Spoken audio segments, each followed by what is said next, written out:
Good afternoon to all my listeners. We are back for another episode of Parth's Political Podcast, where on this week's episode, I will be speaking on the topic of ethnic violence in the Democratic Republic of Congo. I'm your host, Parth Sharma, and I'm looking forward to speaking on this topic for you guys. So let's get right into it. The topic of ethnic violence in the Democratic Republic of Congo has been a prevalent notion throughout the historical course of Congolese history that still exists within their societal norms as collateral spillover from the 1994 genocide in Rwanda that caused excessive refugee inflow.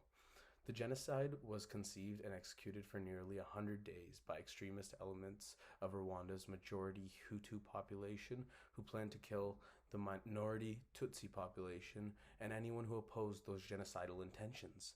This violent movement induced hundreds of thousands of immigrants from Rwanda to flee to neighboring African nations, primarily Congo, to seek refuge.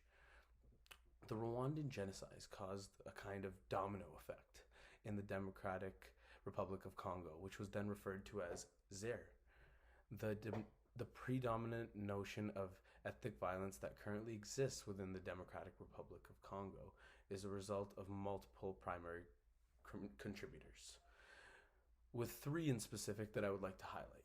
Firstly, a major contributor to the ongoing decades of ethnic violence within the Democratic Republic of Congo is inadequate governance that lacks political stability, legitimacy, and societal order.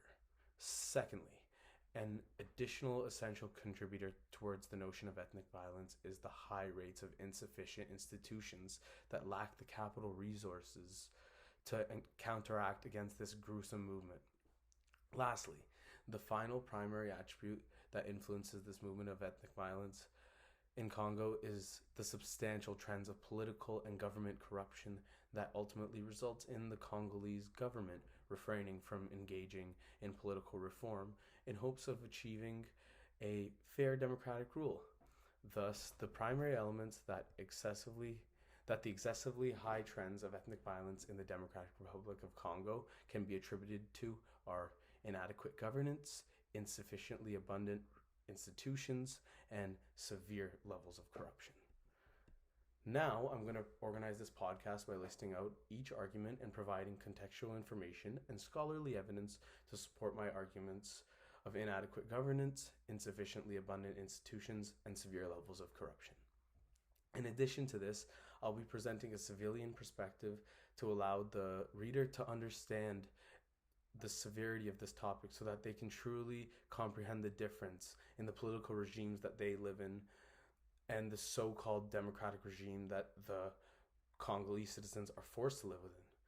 Because people can listen to and read as much as scholarly information as they want to stay politically informed, but the truth and true perspective of a Congolese citizen would provide the deepest meaning of what the average Congolese citizen can only be expressed through the personal experiences of these people. For this reason, I will be interviewing my friend Ria Mehta, who has lived in Congo for multiple spans over 2 years within the last couple decades. So I'm very excited for you guys to hear what she has to say. To begin, I would like to introduce my first argument of inadequate governance. A brief look at the history of modern Congo shows that the country was a product of an intense negotiation among the leading European powers in the later part of the 19th century. In 1886, King Leopold organized an army of the most brutal officials to run the Congo Free State on behalf of the imperial state. What was at stake in the Free Congo State was the king's vast properties, especially numerous rubber plantations and copper mines. The king's army ran Congo with the most brutality ever known to mankind. The Republic of Congo has endured constant exploitation and colonization that initiated the emergence of a multitude of societal, economic, and political issues within the nation that have not been resolved as a result of a lack of opportunity available for the country to engage in reform. The current Congolese government has understandably expressed reservations about aspects of the Lusaka Agreement. The Lusaka Agreement is a peace agreement between many of these neighboring African nations around Congo, which was seen as something that could bring great benefit to them. Although So some feel that this is principally a ceasefire agreement with the democratization process purely an appendix. Others maintain that the agreement gives way too much say to foreigners on how the peace process should proceed and how the Democratic Republic of Congo should ultimately be run. Some believe that the exclusion of civil society and the opposition from the agreement is a weakness. There are others who state that the omission of reparations to the victims of war from agreement is unacceptable. This is one of the biggest issues in Congo. Everybody has separate interests and are unwilling to accept the guidelines and laws implemented to the Congolese constitution unless it satisfies the needs of their personal political interests. The Congolese seem to have realized that the violence has been counterproductive and has prevented them from harnessing the wealth of their country from their collective benefit. The war has not only hurt the Democratic Republic of Congo, it has damaged the image of the sub-region and perhaps that of the entire subcontinent as a destination for foreign investment, considering how amazingly abundant it is in resources. It has helped perpetuate the belief that Africa remains in a state of chaos and is unfit for any middle or long-term investment. It has diverted resources from essential development to non-productive military expenditure, ultimately diminishing their ability to counteract against further issues harming society in the current day context, such as the horrid patriarchal militarism that accurately assesses women's status as second-class citizens as playing a key role in combatants' motivations for sexual violence. Since women are perceived as the inferior to men in society, their injuries are not given the same societal concern that is awarded to men. As a result of this, women are strategically easier targets to attack than men.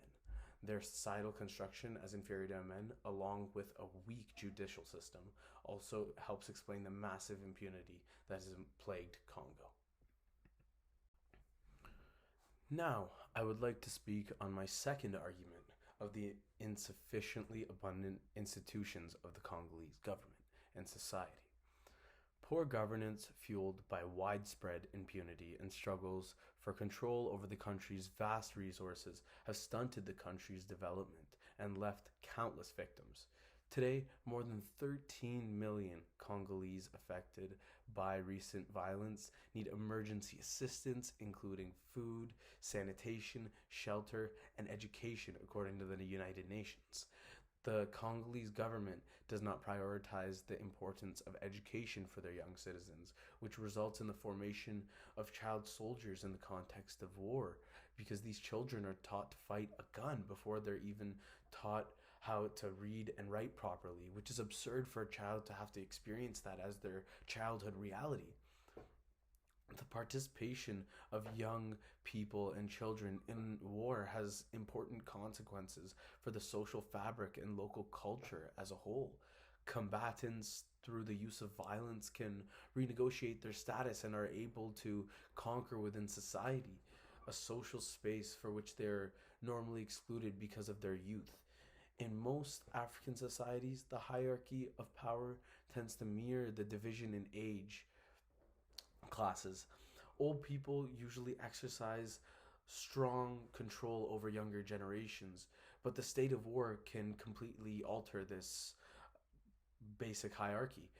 Large parts of younger generations become alienated from their original social environment and have become role model for those children and youngsters that are not yet mobilized in armed groups, because social and economic marginalization are the root causes for the enrollment into militias.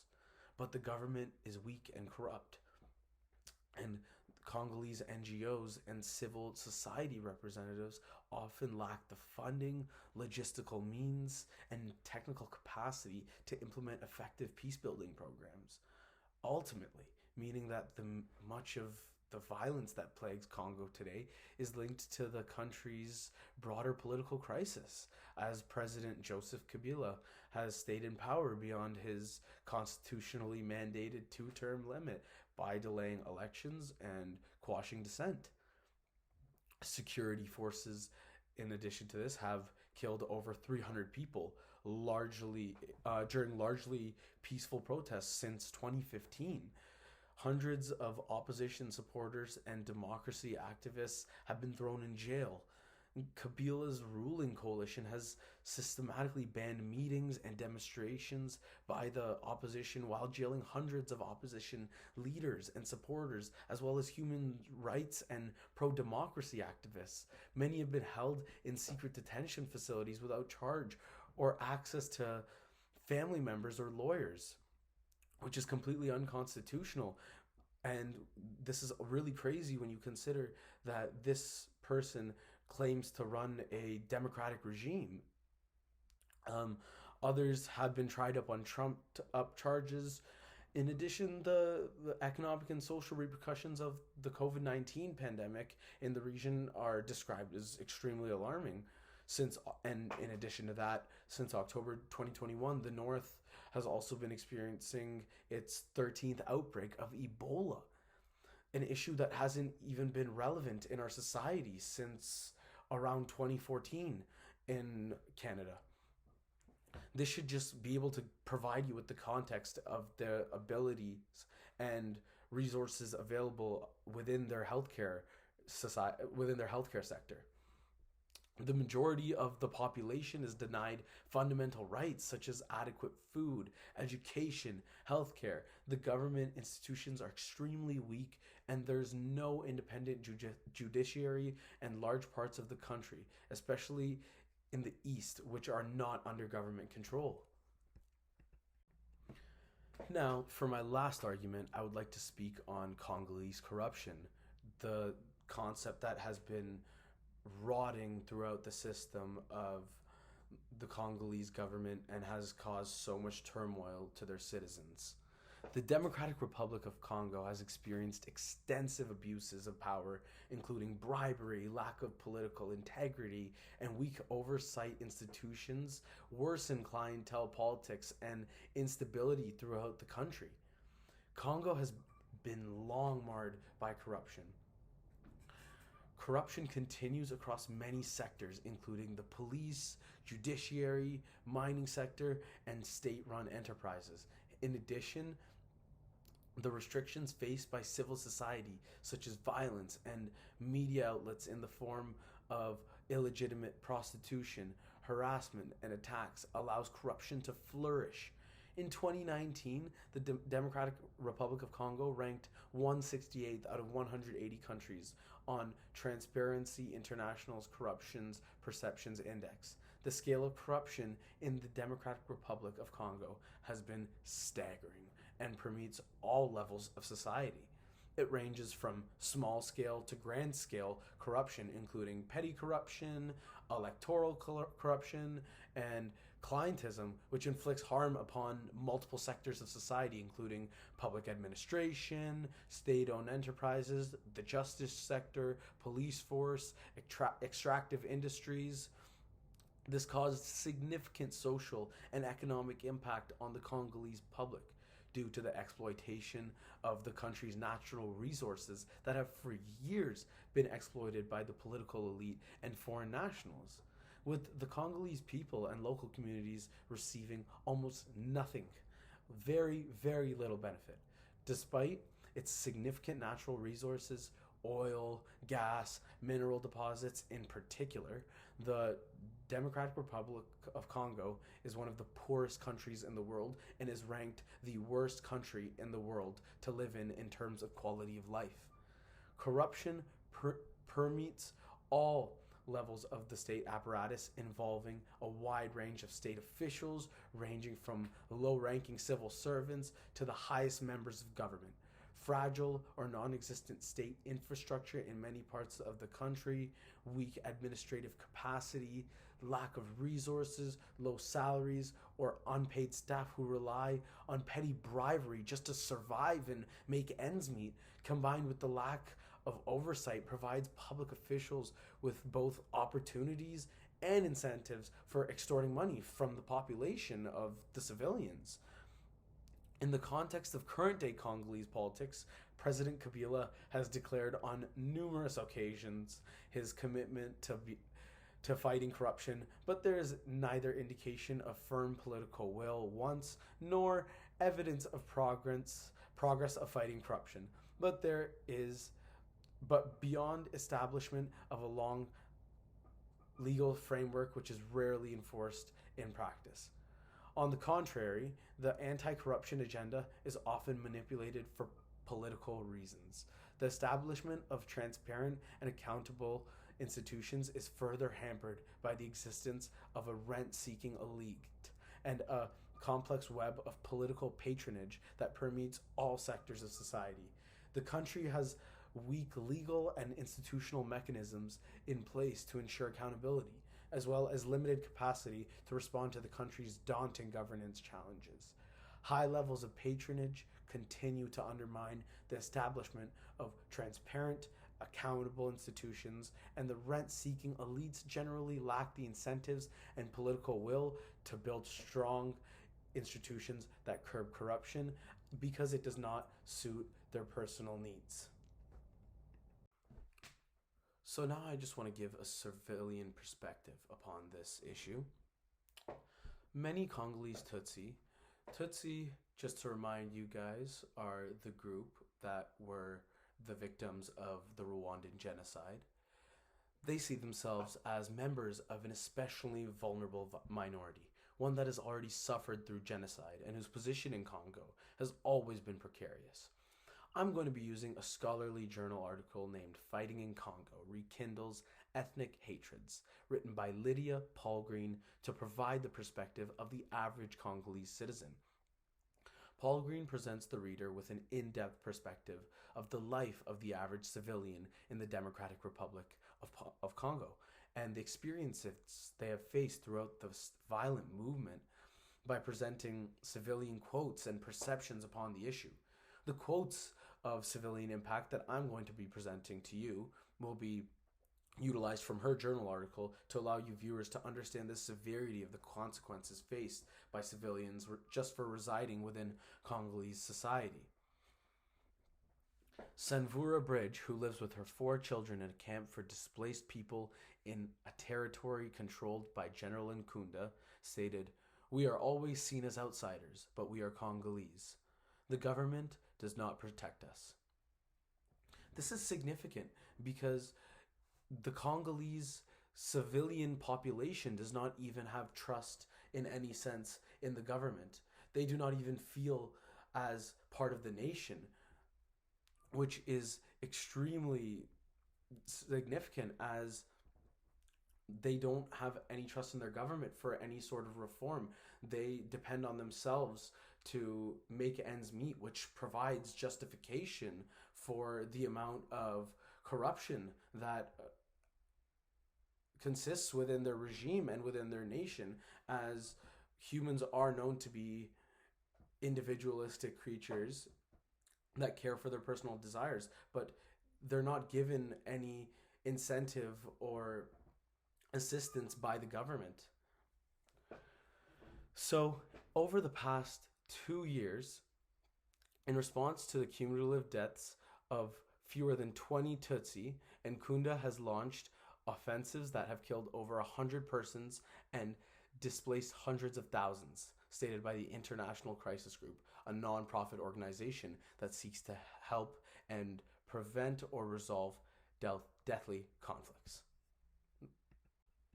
Now, without further ado, I would like to welcome my guest speaker, who I'll be interviewing to allow you guys to gain a deeper understanding and realistic perspective of the horrid notion of ethnic violence in the Democratic Republic of Congo, Ria Mehta.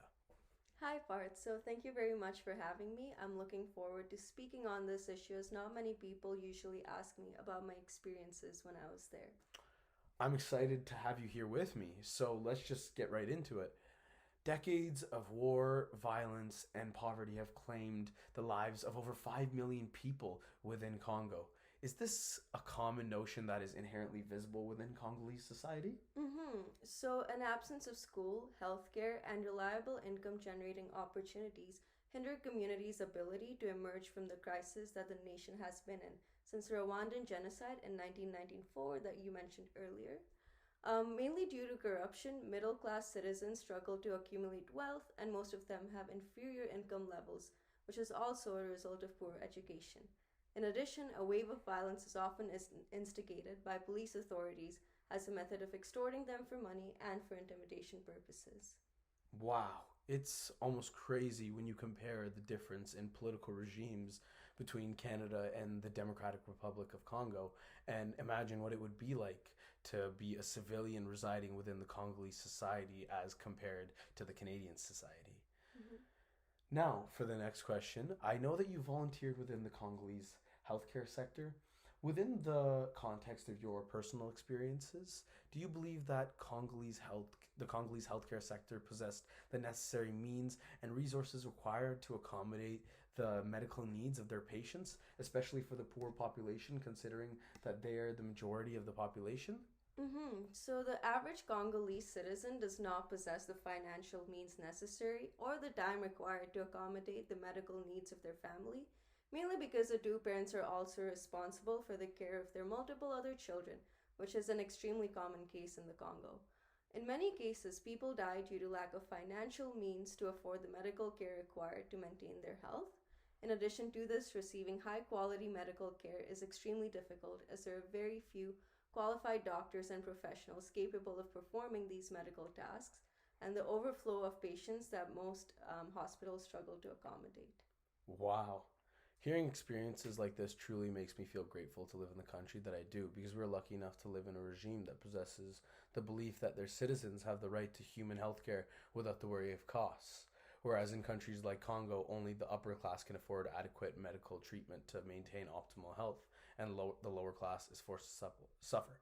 For my last question, I would like to ask you how the notion of ethnic violence affects general Congolese society, and has the government engaged in any sort of activism or commitment to future prioritization of this issue? So, hundreds of thousands of residents were forced to flee their homes, thousands of women have been sexually assaulted, and hundreds of children have been press ganged into militaries. There have been certain times of the year where me and my family were forced to stay inside our houses and forbidden to leave due to safety issues like election time, for example, where there would be shootings everywhere. There's always a constant flow of immigrants fleeing the country as well due to Mm-hmm. these horrid conditions. A large part of the reason that me and my family fled the country. It is not the type of place where you plan on raising a family, and even though I was considered in the upper class of the Congolese society, I was significantly exposed to the horrid norms and customs of the society. Well, that's all the time I have for you. Thank you very much, Ria. I really appreciate it. Thank you for having me. Now, to end off the podcast, I would really like to leave it on a note for the future and a question for you viewers as something for you guys just to think about in the back of your head. But firstly, I believe that the Congolese government should exercise an intensive screening process within their party that truly authenticates non corrupt individuals as candidates and members within their party to prevent corruptive acts from happening. In addition to this, the government must advocate for excessive international aid to accumulate the resources necessary to engage in reform, as they do not currently possess those resources required. Furthermore, the government must alter the allocation of their government spending with a significant decrease in military spending. Although I could go on about a multitude of suggestions that could provide them with reform aid. But to conclude, I wanted to truly express how grateful I am to live within a country that has a political regime that provides its citizens with the resources necessary to live a healthy life. Lastly, I'd like to ask you, what acts do you believe need to be taken by the Congolese government to initiate reform within their nation? And is this solution realistically implementable within the context of their political regime in current day politics? Anyways, I'll leave that for you guys to think about. That's all for this episode of Parts Political Podcast. Thank you so much for listening, and we'll see you next time.